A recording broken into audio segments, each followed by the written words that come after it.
Écoutez Sirot Relek Yud Bet, première sira sur Béar. Dans le deuxième et le quatrième verset de la paracha, on remarque la même expression qui dit Shabbat Lachem, un Shabbat pour Dieu. Alors on parle ici de la Jachère, la 7e année de récolte, pour laquelle on ne travaille pas la terre. Et on dit, dans les deux versets, on dit à chaque fois Shabbat Lachem, ce sera une année de Shabbat pour Dieu. Sur le quatrième verset, le Torah de Kohanim, il fait le commentaire suivant. De la même manière que c'est écrit Shabbat Lachem, un Shabbat pour Dieu, pour le Shabbat Bereshit, c'est quoi Shabbat Bereshit? C'est le samedi, le Shabbat de la création. Alors de la même manière ici aussi on le dit. Et Rashi fait un commentaire sur le deuxième verset en disant Shabbat Lachem, c'est quoi un Shabbat pour Dieu? C'est les Shem Hashem, spécifiquement pour Dieu, et comme on le voit dans le Shabbat Bereshit, dans le samedi. Alors, a priori on a l'impression que c'est les mêmes commentaires, mais il y a quand même des différences. Première différence, c'est que Torah de Kohanim fait son commentaire sur le quatrième verset, alors que Rashi fait son commentaire sur l'expression, mais du deuxième verset. Et les autres différences, c'est qu'on voit que le Torah de Kohanim, il met beaucoup plus l'accent sur le fait que, de la même manière que là-bas on voit Shabbat Lachem, de la même manière ici Lachem. Mais il n'explique pas tellement le sens. Alors que Rashi vient te dire, Shabbat Lachem, c'est quoi Lachem? C'est les Shem Hashem, spécifiquement pour Dieu. Et après il t'explique, comme on le voit aussi dans le samedi, mais c'est pas tellement l'essentiel dans son commentaire. En vérité, la différence entre le Torah de Kohanim et Rashi, c'est que Rashi vient expliquer le sens simple des versets, comme il le dit lui-même. Et le Torah de Kohanim, il vient pour expliquer aussi des lois qu'on peut retrouver dans certains versets. Et du fait que chacun a un rôle différent, alors chacun exprime son commentaire de manière différente. Alors il y a des commentateurs qui vont vouloir expliquer ce Rashi en disant, Rashi ici vient de nous préciser quoi? Les Shem Hashem c'est pour Dieu. Si on fait une année de Jachère, c'est pas uniquement pour que la terre se repose et qu'on puisse mieux faire pousser par la suite. C'est pas uniquement pour nous reposer un petit peu. Non, c'est un Shabbat parce que Dieu l'a demandé. On fait une Jachère parce que Dieu l'a demandé. Les Shem Hashem. Mais le Rabbi dit on peut pas accepter tellement cette explication.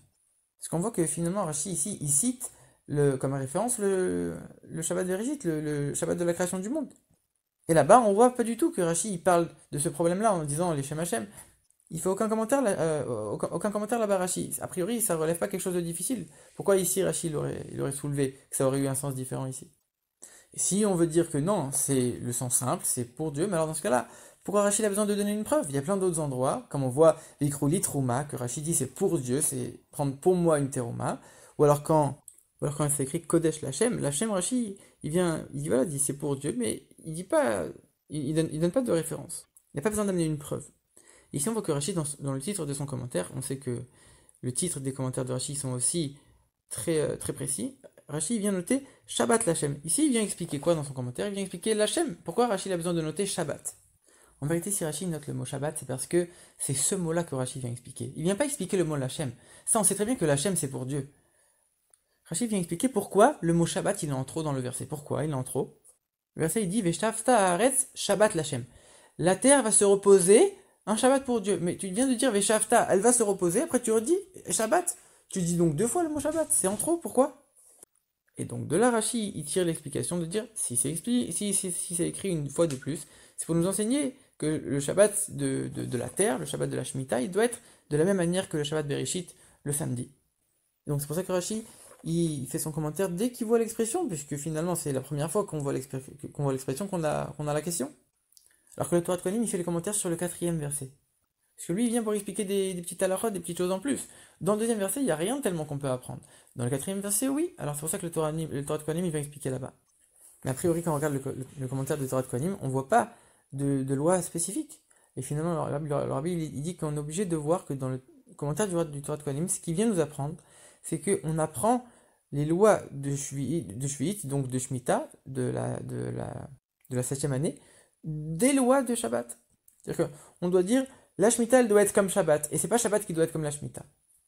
Pour les deux, c'est écrit Shabbat Lachem, on n'aurait pas vu duquel on doit apprendre lequel. Et donc là, le Torah de Kohanim, il vient nous apprendre. On apprend la Shemitah de Shabbat, et pas l'inverse. Par exemple, on sait que l'interdiction de travailler la terre pour la Shemitah, d'après les Chachamim, ils ont institué que elle commence un peu avant Rosh Hashanah. Donc avant le commencement de l'année de la Shemitah, déjà on commençait à arrêter de travailler la terre. Mais c'est les Chachamim qui ont institué. Mais a priori, même sans les Chachamim, on aurait cru que dans le verset, on nous demande de le faire. Pourquoi? Parce que la terre, le verset il dit, la terre elle va se reposer. C'est quoi la terre elle va se reposer? C'est que même si toi t'as planté et t'as travaillé la terre avant le début de la 7e année, si à cause du travail que toi t'as fait avant, la terre elle va produire des fruits et des choses pendant la 7e année, mais alors le Shabbat de la terre, il n'a pas été respecté, même si toi, t'as fait que avant. Donc du coup, on aurait cru que la Torah elle-même, elle nous demande de rajouter un petit peu de, de ce repos de la terre, un peu avant Rosh Hashanah, de la Torah. Mais comme on vient de dire qu'on apprend les lois de la Shemitah des lois de Shabbat, de la même manière que dans Shabbat, on n'a pas d'obligation de la Torah de rajouter des moments où on ne va pas travailler, de la même manière pour la Shemitah, c'est la même chose. On n'a pas d'obligation de la Torah de rajouter un petit peu de Tosefet, de moments en plus où on va ne pas travailler. Si ça avait été l'inverse, si on n'avait pas eu cet enseignement de Torah de Kohanim, on aurait pu croire, non, on va apprendre le Shabbat Bereshit grâce à la Shemitah. Comme la Shemitah, d'après le sens simple, on croit qu'il doit y avoir une Tosefet, on doit rajouter, avancer un petit peu le temps où on ne va pas travailler. Alors de la même manière, on va rajouter un petit peu une Tosefet, on va avancer un petit peu le temps de Shabbat. Et comme on voit que le Torah de Kohanim nous apprend, non, c'est l'inverse. De là, on voit que finalement, la Tosefet pour la Shemitah, elle n'est pas obligatoire. D'après la Torah, c'est que d'après les Chachamim. Donc maintenant on a expliqué c'est quoi le sens de cet enseignement de Torah de Kohanim. Mais le sens de l'explication de Rashi, on n'a pas été jusqu'au bout. Déjà il faut comprendre pourquoi on utilise l'expression Shabbat Bereshit. On aurait très bien pu dire Shabbat Yamim. Tu es en train de dire il y a le Shabbat pour les années, c'est la septième année de la Shemitah. Tu aurais pu dire le Shabbat des années, de la même manière le Shabbat des jours. Pourquoi tu dis Shabbat Bereshit, le Shabbat de la création, pour désigner le samedi? Alors finalement, on voit que dans la Torah, il y a des fois où le mot Shabbat il est utilisé tout seul. Ça veut pas ça désigne pas forcément le Shabbat. Quand on voit Mimachorat à Shabbat, le lendemain de Shabbat, comme on dit pour le Homer, ça désigne Yom Tov, le premier Yom Tov de Pessah, le lendemain de Yom Tov. Donc quand on dit Shabbat Bereshit, ça c'est forcément le samedi, donc ça vient exclure le Yom Tov, puisque des fois le Yom Tov aussi il est appelé Shabbat. Et finalement, quand on regarde les raisons pour lesquelles on fait Shabbat, alors dans les 10 commandements de la Parashat Yitro, on nous dit c'est un souvenir de la création du monde, de la même manière que Dieu il a créé les 6 premiers jours, et le 7e jour il l'a pas créé, alors on fait le Shabbat. Et dans les 10 commandements de la Parashat Vaïtranan, on nous dit qu'on fait Shabbat pour se souvenir de la sortie d'Égypte, que Dieu nous a fait sortir d'Égypte, à condition qu'on accomplisse ses commandements, et parmi ces commandements il y a le Shabbat. Et quand on dit Shabbat Bereshit, donc on souligne cette première raison finalement, la première raison qui est évoquée dans les premiers 10 commandements. Et donc c'est quoi cette raison? C'est pour rappeler la création du monde. Et finalement c'est ça que Rashi vient expliquer en disant les Shem Hashem c'est pour Hashem, et ça vient nous apprendre quoi, comme on l'a dit, que le Shabbat des années, donc la Shemitah, elle doit être comme le Shabbat Bereshit, comme le Shabbat de la création du monde. Ça vient nous rappeler encore, nous faire un souvenir pour la création du monde. Donc deux enseignements complètement différents entre Rashi et le Torah de Kohanim, comme on vient d'expliquer. Maintenant, avec ça, on va comprendre un autre Rashi dans la paracha de Mishpatim. Un verset qui parle de Shabbat, où Vayem Hashevi Tishbot, tu vas te reposer le 7e jour.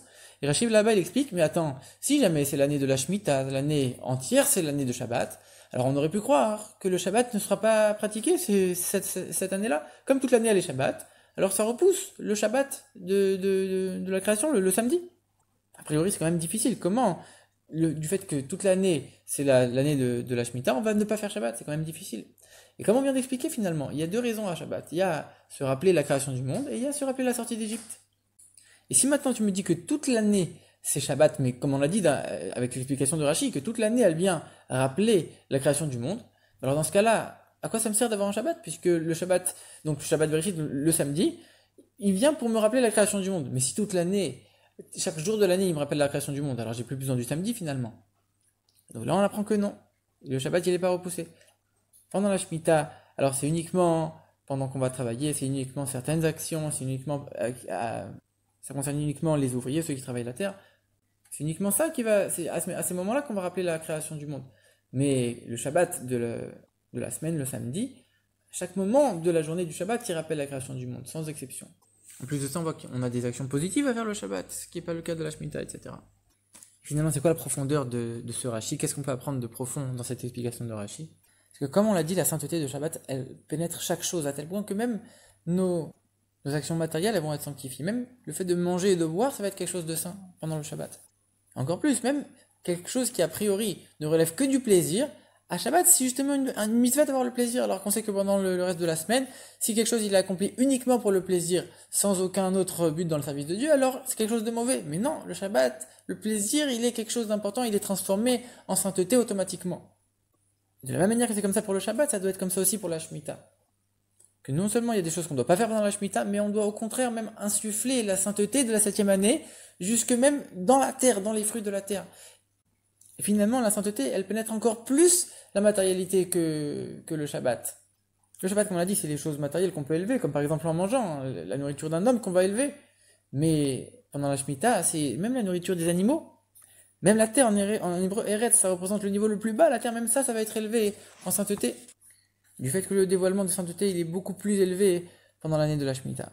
Ça, c'est l'enseignement pour nous, pour chaque juif, qu'on doit savoir que la sainteté, elle se trouve pas uniquement quand on prie, quand on étudie à la synagogue. La sainteté, on doit la mettre dans chaque détail des recoins de notre vie.